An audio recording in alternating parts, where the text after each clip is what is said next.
Um, it's ironic that I say the two have left the same kinds of footprints in Fairfax County by the role that they play in building community.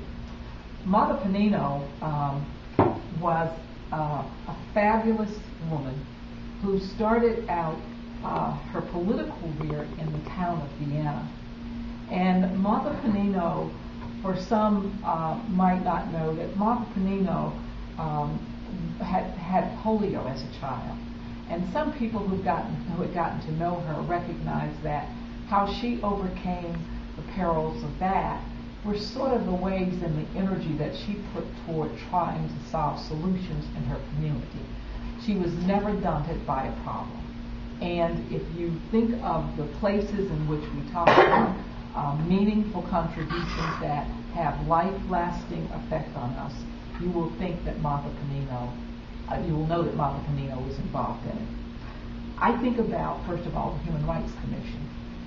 Fairfax County, when the years of many of us came here early, Martha Pennino was coming to the Board of Supervisors, and she made her mark there by standing up and speaking up for people who could not.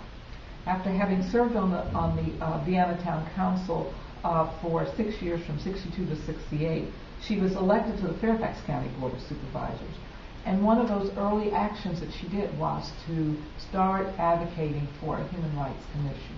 It was in the General Assembly, granted that right to Fairfax County, and she partnered with another a great Fairfax County person, and that was Jim Scott, in order to accomplish that. And we were grandfathered into the code with our Human Rights Commission, and that was very important. But many of us think of Martha Pennino's role as a board member that served a major role in the planning and development, first of Reston, the Reston area, but Fairfax County area in general. Martha loved Reston, and I think it's apropos that Martha spent her last years living in Reston because she enjoyed the planning process that existed with Reston, but also the opportunity to come and live in a community that she had such an important role in working to build that community.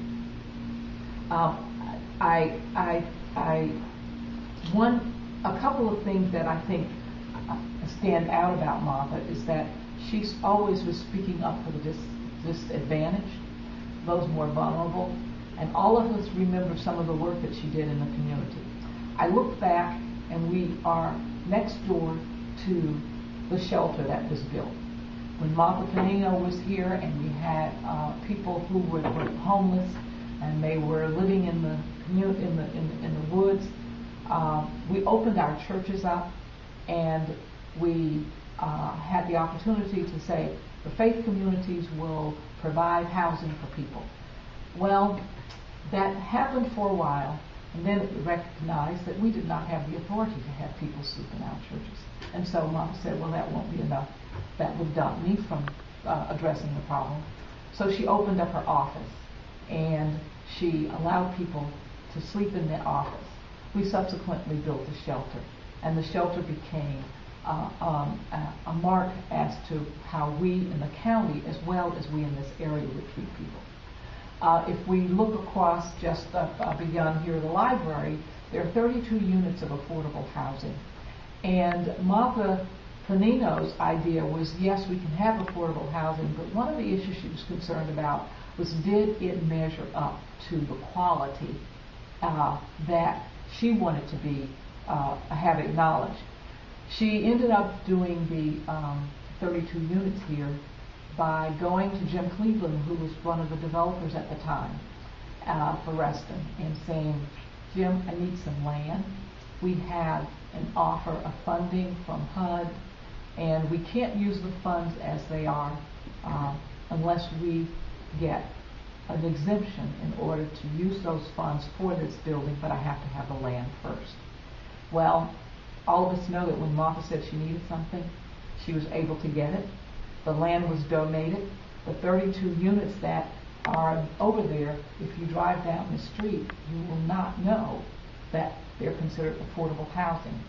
That was the standard that she wanted. That was the standard that we were able to build, and it's the standard that it's been able to be maintained here. She was a kind of quiet role, but tenacious role on the Board of Supervisors. And I think that was a very important place for her, because she was quick to speak up on issues. She didn't have to be part of the same party line if she was trying to solve a problem that she was willing to speak out on. Martha served on the Board of Supervisors those 27 years, and in doing so, her role expanded beyond Fairfax County. She served on the Virginia Municipal League around the state for elected officials around the state. She served on the Council of Governments. I can remember having joined the board, and Martha was still alive, and a person was there testifying or presenting on stormwater, water quality management, how we can get there, what must the region do in order to protect our water quality. And it was Mr. Schreiber, who had formerly been chair of the executive director of the Council of Governments. And when he finished his presentation, he said, you know, we've been working on this problem for decades, and it was Martha Pennino that started us here, and it's Martha Pennino that's gotten us to this point. And when we went back to share with us, to believe that you would hear someone that would speak over the decades of work with Martha to accomplish something that was significant for the entire region. She was, I think the other work that we should acknowledge is the work that she did with Jay Lambert. Jay Lambert was county executive at the time, and it was really interesting. She had the opportunity to always call Jay to her attention when she had a problem, and her question was, how am I going to solve it? And it was up to Jay Lambert as the county executive to find it. They had a good working relationship, and as she did with her other colleagues. Just a few things that were, I think, that stand out in the history of Fairfax County. One is the transportation district that's up the road, 28 public-private partnership that, through work with the then Governor Belials, delegate, actually she was then Transportation Commissioner and Public Safety person, Vivian Watts. Martha Pennino worked to help create the 28th tax district. That tax district exists today, and what it contributes is they were tenacious to say to the builders and the property owners there, if you're willing to partner with the state and share your tax revenue, that becomes an asset from your property. That revenue can go toward building the infrastructure, roads there.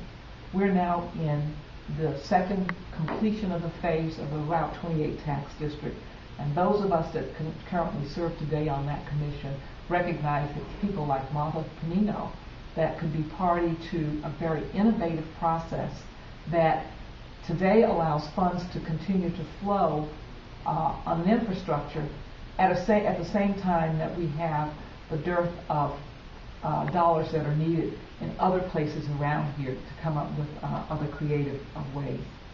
I could go on and on, but I think that we thought of Martha Pennino as Mother Fairfax because she really looked at the solutions that she found for Fairfax in her district really to be solutions for throughout the county.